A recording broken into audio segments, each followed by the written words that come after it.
시청자 여러분, 지난 주말과 주일 주안에서 평안하셨습니까? 시작된 한 주간도 성삼위일체 하나님께서 여러분들 함께 하시기를 원합니다. 이번 주에도 변함없이 하나님 말씀 중심의 삶을 살아가시기를 원하오며, 효놀이와 함께하는 올해 31번째 권의 여정 또한 출발하도록 하겠습니다. 2023년 31주차입니다. 학예 사역이 있는 주죠.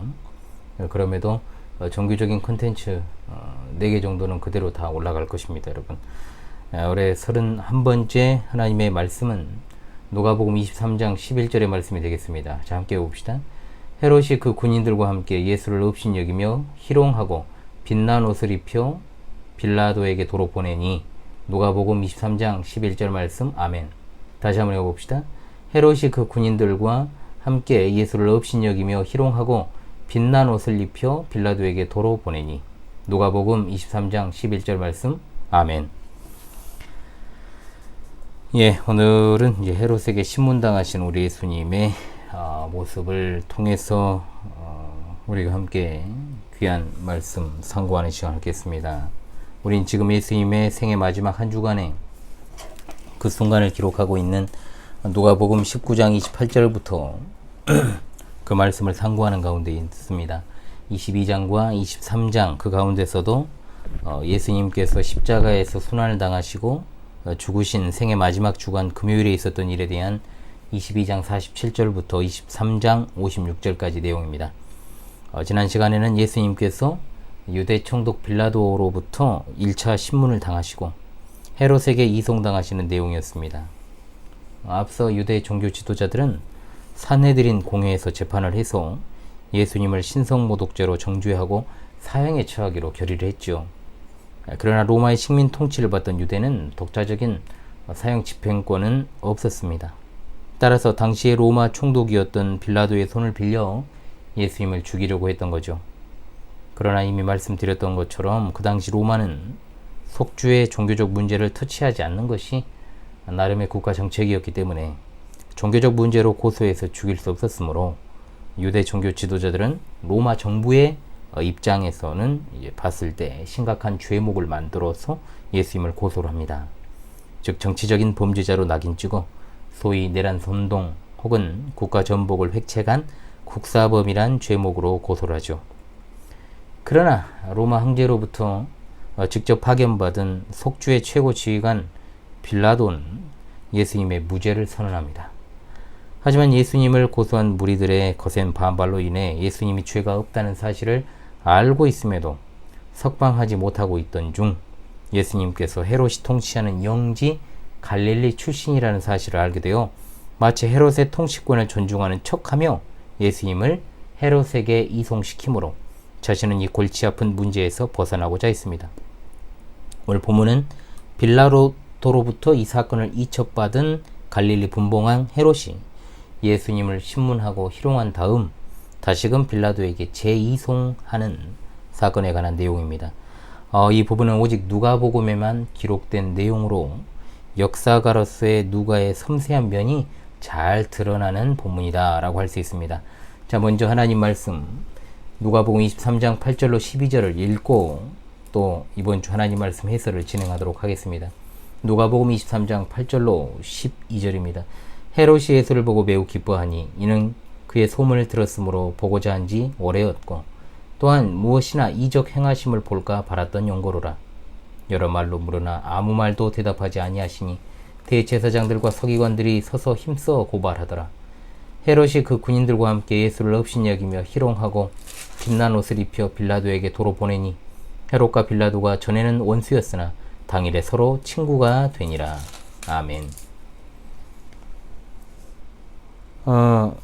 헤롯은 이전부터 예수님에 대해서 호기심을 가지고 있었습니다. 그 이유는 자신이 죽인 세례 요한의 환생이라는 소문도 들었고 또 그런 자가 예수님이다 이렇게 생각을 했고 또 예수님께서 여러 가지 놀라운 이적들을 행한다라는 소문을 들었지 않겠습니까?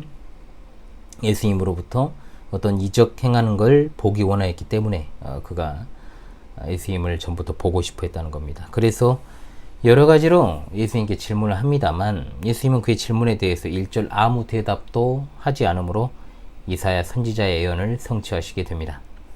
그리고 헤롯도 예수님으로부터 어떤 대답도, 그리고 그가 보기 원했던 이적도 보지 못하자 희롱만 하고 다시 예수님을 빌라도에게 보내게 됩니다. 이러한 그들의 행위는 오히려 예수님께서 무죄라는 사실만을 확증할 뿐이었습니다. 무죄하신 예수님의 생애 마지막 고난을 통해 오늘도 변함없이 하나님께서 주시는 귀한 영적인 교훈을 받으시길 바랍니다. 자, 헤롯은 예수님을 보고 심히 기뻐했다고 했습니다. 심히 기뻐했다. 예수님이 포박된 주 예수의 모습이라 더 기뻐했겠죠. 그리스도께서 행하신 이적들이 갈릴리에서 상당히 오랫동안 화제거리였기 때문에 헤롯은 그 소문을 많이 들어왔고, 그렇지 않아도 보고 싶은 마음이 있었는데 마침 빌라도가 자신에게 보내왔으니 기뻐할 만도 하죠. 그러나 그가 예수님을 보고 싶어한 것은 예수님의 가르침을 받는 것이 아니라 순전히 호기심 때문이었습니다. 그는 예수님이 무엇이나 어떤 이적 행하심을 볼까 바랐었다라고 분명 성경에 기록되어 있죠. 그러나 예수님은 그에게 어떤 기적도 행하지 않으십니다. 그러자 헤롯은 예수님을 업신여기고 마음껏 희롱한 후에 빌라도에게 다시 돌려보내죠. 빌라도는 예수님을 판결해 줄 것을 바라고 헤롯에게 보내는 것인데, 헤롯이 판결 없이 예수님을 보냈다는 것은 다시금 예수님의 무죄함이 권력자 헤롯에 의해 입증되었다는 점에서 의미가 있습니다. 만일 헤롯이 예수님을 보고 기뻐했던 그 감정이 예수님으로부터 진리의 말씀을 들을 기회를 얻게 되는 것 때문이었다라면 얼마나 좋았겠습니까? 그러나 그에게는 그런 마음이 없습니다. 그저 말로만 듣던 초자연적 이적 한번 내 눈으로 보고 싶다라고 생각했겠죠. 마치 사람들이 왕이나 권력자들 앞에서 마술을 하고 쇼를 하고 서커스를 하고 재주 넘는 것을 하는 것처럼 예수님이 자기 앞에서 그런 쇼를 보여주길 바란 거죠. 당연히 이런 그의 의도는 예수님께서 이적을 행하시는 그 목적과 반대되기 때문에 예수님은 그의 기대를 채워주지 않으십니다. 권력자의 위협과 명령 앞에서 예수님께서는 전혀 한치의 흔들림도 없으십니다. 오로지 하나님 아버지의 작정 안에서 예정하신 자기 백성을 구원하시는 그 뜻을 이루시는 것에만 관심을 쏟으셨습니다. 그야말로 우리 예수님은 시종여일하시고 초지일관의 자세로 살아가셨던 우리 주님이십니다. 여러 말로 물으나 아무 대답도 하지 않으셨다라고 했습니다. 한두 번 질문한 것이 아니라 계속적으로 오랜 시간 질문을 했던 거예요. 여러 말이라는 말은 충분하다, 매우 족하다라는 뜻입니다. 즉 헤롯은 자신이 지금까지 궁금했던 모든 것들을 남김없이 충분히 물어봤다는 겁니다. 그러나 예수님께서는 거기에 대해서 아무런 대답도 하지 않으십니다. 동생의 아내를 취하고 예수님의 길을 예비했던 세례 요한을 죽인 이 잔인무도한 왕 앞에서 예수님께서 자신의 무죄 판결에 도움을 받도록 그가 원하는 답이나 어떤 변명도 하지 않으시고 침묵으로 일관하셨습니다. 헤롯의 질문은 마치 사람들이 점쟁이한테 찾아가서 길, 흉, 화, 복을 물어보는 것 같은 그런 질문들을 했을 거예요. 장차 나는 어떻게 될 것 같냐? 또 너의 병 고치는 능력은 어디서 왔냐? 그저 그러니까 그런 호기심을 만족시켜줄 그런 질문들만 계속해서 던졌을 것이 뻔하죠. 일찍 예수님께서는 아무리 사회적으로 천한 사람이라 해도 그가 예수님께 도움을 요청했을 때 대화를 하지 않으신 적이 없습니다. 그러나 헤롯은 왕의 신분을 가지고 있었음에도 불구하고 예수님은 자신의 만족을 위한 이 천박하고 교만한 왕의 요구는 철저하게 무대응, 침묵으로 일관하십니다. 사실 헤롯이 갈릴리 지역에서 예수님께서 행하신 이적을 볼 수 있는 기회가 없었겠습니까? 그러나 그는 정작 자신의 눈앞에 계신 예수님께 이적을 요구하지만 볼 수 없습니다. 자기 딴에는 그렇게 생각을 했겠죠. 자기가 묶여가지고 지금 죄인의 모습으로 내 앞에 있는데 내 명령을 설마 거역할 수 있겠는가? 라는 그런 마음 말이죠. 그러나 그의 앞에 계신 분은 로마의 꼭두각시 분봉왕 따위 헤롯 같은 이 잡놈이 어찌할 수 있는 분이 아니라 전능하신 하나님이십니다. 아멘. 그는 착각해도 너무나도 착각을 했고 미련해도 너무나도 미련했죠. 그는 참된 진리를 듣고 깨우칠 수 있는 기회를 냅다 차버리고 자신의 호기심만 충족시키려고 했기 때문에 예수님께 복음을 들을 기회도 없었고 또 하나님 나라와 복음을 입증하는 수단인 이적을 그저 자신의 눈요깃거리로 만들어버렸으니 그의 죄악이라고 하는 것은 너무나도 큰 것이었음을 기억해야 됩니다. 이처럼 빌라도나 헤롯이 예수님을 신문했지만 산헤드린 공회의 뜻대로 잘 되지 않았습니다. 6월절이 다가오기 때문에 그들은 모든 것을 신속하게 처리해서 빌라도로부터 이 사형 선고를 받아내고자 했지만 잘 되지 않았고, 헤롯의 궁궐로 예수님을 끌고 왔지만 헤롯은 빌라도보다 또 훨씬 시간을 많이 끌게 되니까 초조해질 수밖에 없었던 것입니다. 그래서 그들은 서서 힘써 고발했던 거예요. 서서라는 말은 서 있었다는 뜻으로 헤롯이 재판을 시작한 때부터 지금까지 계속 서 있었다는 거죠. 이들이 얼마나 예수님을 죽이기 위해서 혈안이 되어 있었는지를 단적으로 보여주는 모습입니다. 그리고 힘써라는 말도 격렬하게, 강력하게 이 의미를 갖고 있는 단어입니다. 예수님을 고소하는 자들이 얼마나 열심을 가지고 그 일을 했는지를 보여주는 두 단어. 하나님을 섬기는 열심이 이처럼 뜨거웠다면 얼마나 좋았겠습니까? 잘못된 열심으로 역사상 최악의 범죄를 저지르고 있는 중입니다. 헤롯은 자신의 호기심을 예수님이 채워주지 않으시자 업신여기며 희롱하는 자세를 취합니다. 업신여기다는 말은 경시하고 몹시 얕보다라는 뜻인데, 소위 말해 아무것도 아닌 자, 우리식으로 가짜는 자, 이렇게 여겼다는 거예요. 헤롯 왕은 자신의 기대를 충족하지 못했다고 온 세상 만물을 창조하시고 경영하시고 또한 택자들을 대속하시기 위해 십자가의 길을 걸어가시는 만왕의 왕이신 예수 그리스도를 감히 가짜않게 여겼다는 거예요. 예수님과 직접 대면하여 그분께 구원의 복음을 들을 수 있었던 그 기회를 차버린 헤롯은 그것에서 그치지 아니하고 군인들과 함께 예수님을 희롱까지 했다는 것. 희롱하다는 말은 조롱하다는 말입니다. 자기 질문에 대답을 해주지 않는데 거기에 대해서 모욕감을 느꼈던 헤롯이 자신이 하나님이신 예수님께 행하는 모욕은 생각하지 않고 군인들과 함께 희롱하고 있는 겁니다. 이 얼마나 무지막지한 행위입니까, 여러분? 그리고 예수님께 빛난 옷을 입혀 빌라도에게 도로 보냅니다. 이 빛난 옷은 유대의 왕이나 로마의 귀족들이 특별한 행사할 때 입었던 망토를 가리킵니다. 헤롯은 예수님이 왕이라는 주장에 따라서 왕이 입었던 것과 같은 빛이 나는 옷을 입히고 왕이라 부르면서 예수님을 조롱했던 거예요. 마치 왕자와 거지에서 왕자가 거지 옷을 입었다고 무시하던 사람들과 같이 하나님이신 예수님께서 인간의 육체를 입고 오신 이후로 하나님의 아들 예수님을 알아보지 못하고 희롱하는 어리석음을 드러내고 있다는 겁니다. 이러한 인간의 어리석은 행동은 로마의 군인들이 십자가 앞에서 보여준 것과 동일합니다. 오늘날에도 얼마나 많은 사람들이 하나님을 업신여기고 성경과 교회를 조롱합니까? 육에 속한 인간의 어리석은 행위는 예나 지금이나 변함이 없습니다. 헤롯이 다시금 빌라도에게 예수님을 보냈다고 했을 때의 단어, 빌라도가 헤롯에게 예수님을 보낼 때와 똑같은 단어가 사용되었습니다. 즉 귀찮은 일에서 벗어나고자 하는 의도가 포함되어 있었다는 거죠. 빌라도가 신문에 봤지만 사형을 판결할 만한 죄를 발견하지 못하여 헤롯에게 예수님을 보냈고, 헤롯 또한 예수님을 신문했지만 특별한 죄목이 없으니 빌라도에게 다시 돌려보냅니다.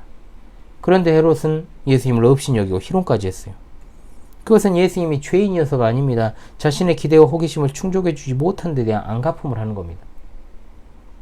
즉 헤롯이 빌라도에게 다시 예수님을 보낸 사실 자체가 예수님의 무죄성을 입증합니다.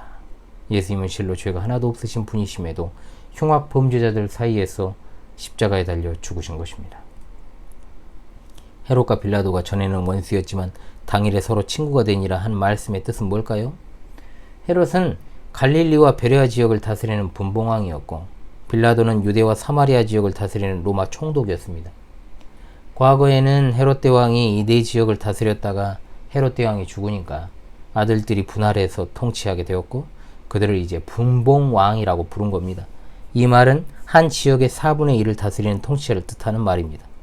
그런데 유대와 사마리아 지역을 할당받은 헤롯 아켈라오가 직책을 박탈당하자 그 지역을 갖다가 로마 총독들이 이어받아서 통치를 한 겁니다.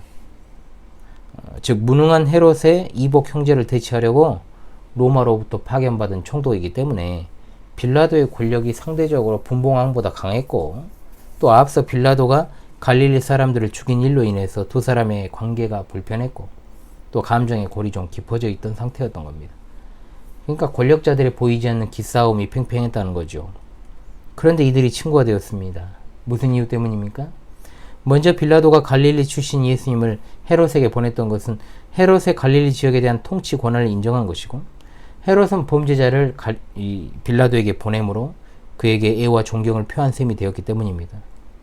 실로 그렇습니다. 서로 싸우던 자들이라고 할지라도 그리스도를 대적하기 위해 언제라도 이처럼 연합하는 모습을 보십시오.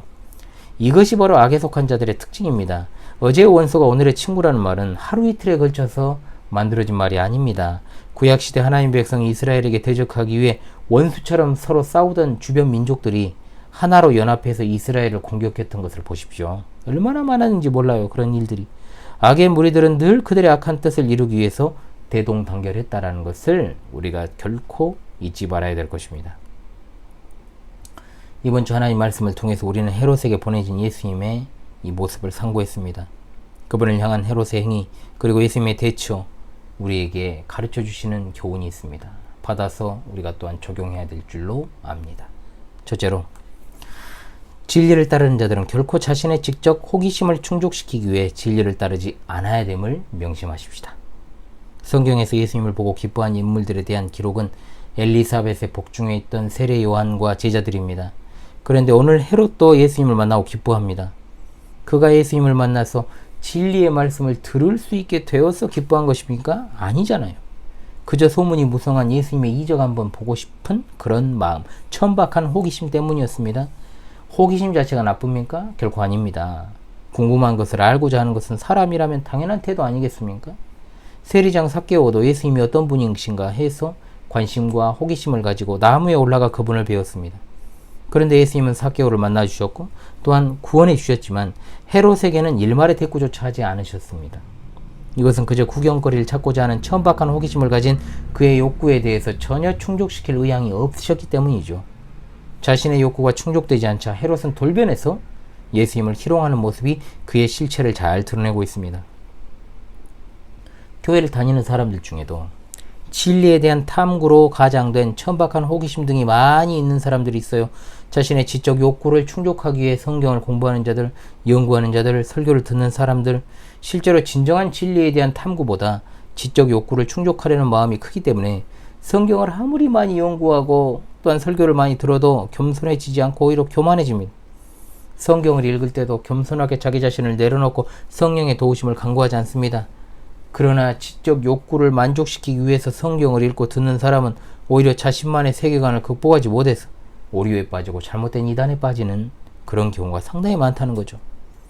가령 예를 들면 처음 창조된 인간의 타락과 관련해서 하나님께서 선악을 알게 하는 나무의 열매를 먹지 못하게 하신 깊으신 뜻을 알려고 하기보다 왜 하나님은 도대체 선악과를 만들어서 인간으로 하여금 범죄하게 했는가? 대체 왜라고 질문한 사람 제가 그 특강에서 말씀드렸죠. 이런 질문을 던진다면 오히려 이것은 성경을 연구하지 않으니만 못하다는 거예요. 지적인 호기심을 만족시키려는 의도로 성경을 가까이 하면 성경에 나오는 것 대부분이 인간의 이성으로 이해할 수 없는 신비한 것들인데 어떻게 그것을 받아들일 수 있겠습니까? 진리에 대한 순수한 마음으로 성경을 가까이 하는 것보다 그저 천박한 호기심으로 성경을 연구하는 자들은 오늘 본문에 나오는 헤롯과 비교해서 나올 바가 하나도 없습니다.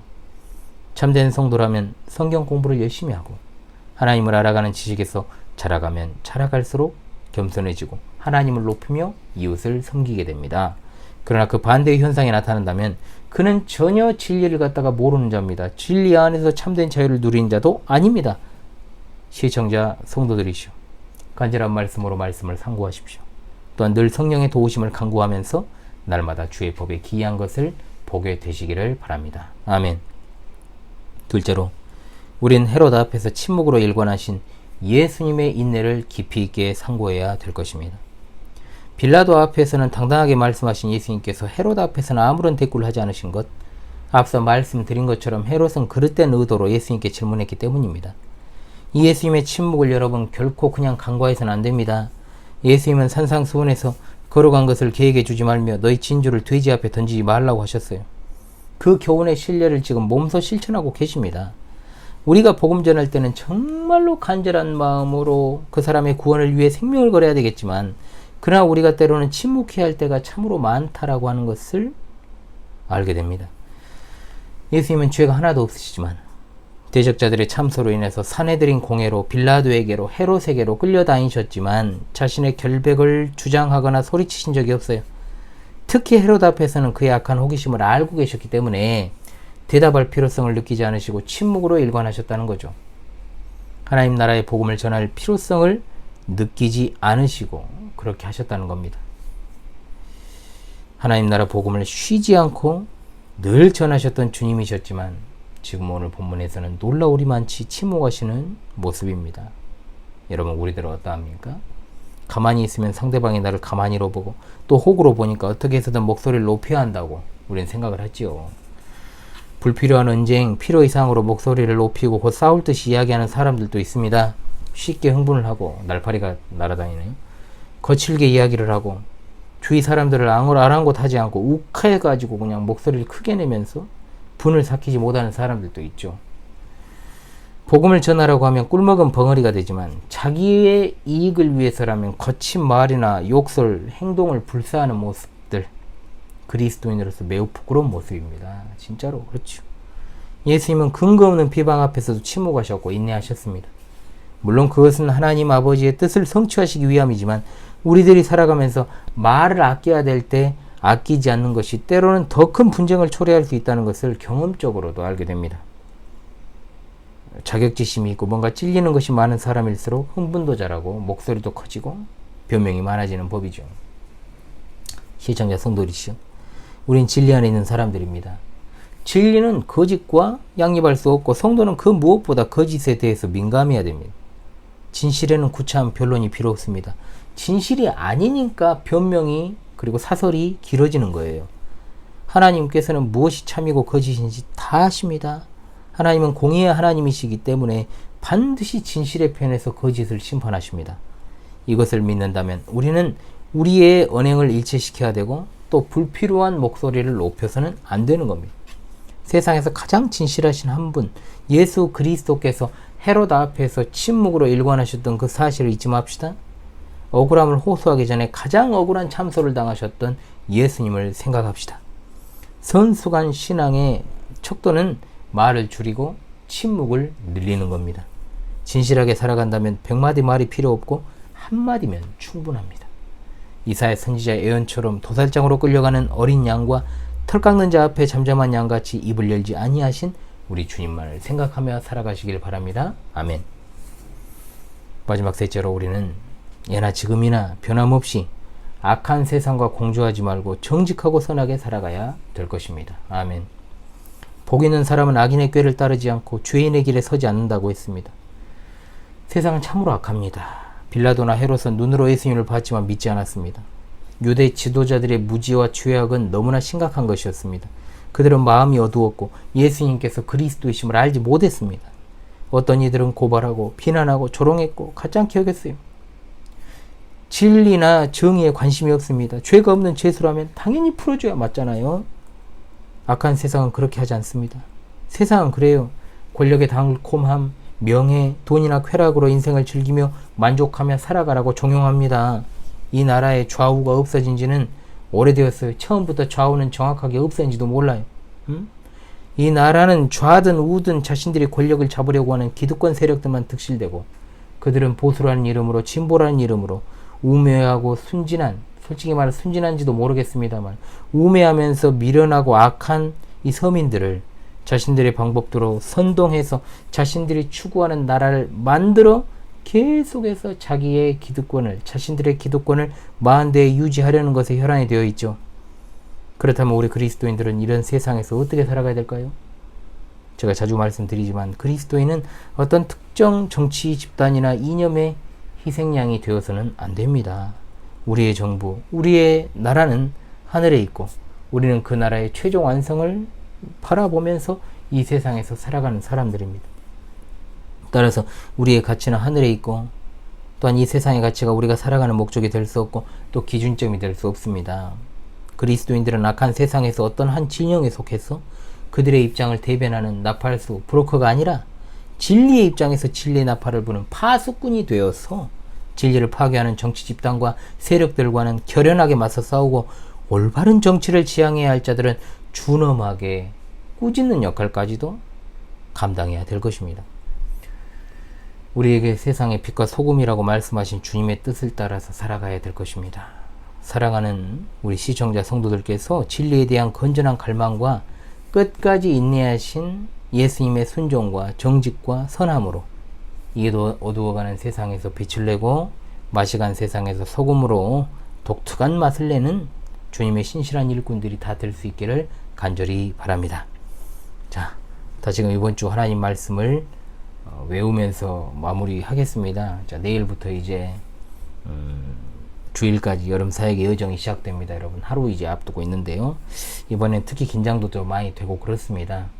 예, 제가 일주일 내내 이렇게 다 이어가지고 한 적은 처음이었고요. 그래서 아무리 텀이 있어도 가까웠어도 한 주 차이로 이렇게 제가 캠프와 수련을 했었는데, 이번에는 좀 그렇게 됐습니다. 심지어 한 달 만에 이렇게 진행한 적도 있고 그랬죠. 너무 또 흐름이 끊기면 안 되니까.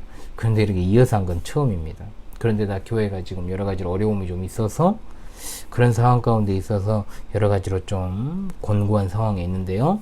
위에서 여러분 기도해 주시면서 또 이번 주도 변함없이 하나님 말씀 중심의 삶을 살아가시기를 간절히 바랍니다. 이번 주 말씀 외우겠습니다. 헤롯이 그 군인들과 함께 예수를 업신 여기며 희롱하고 빛난 옷을 입혀 빌라도에게 토로 보내니. 누가복음 23장 11절 말씀. 할렐루야 아멘.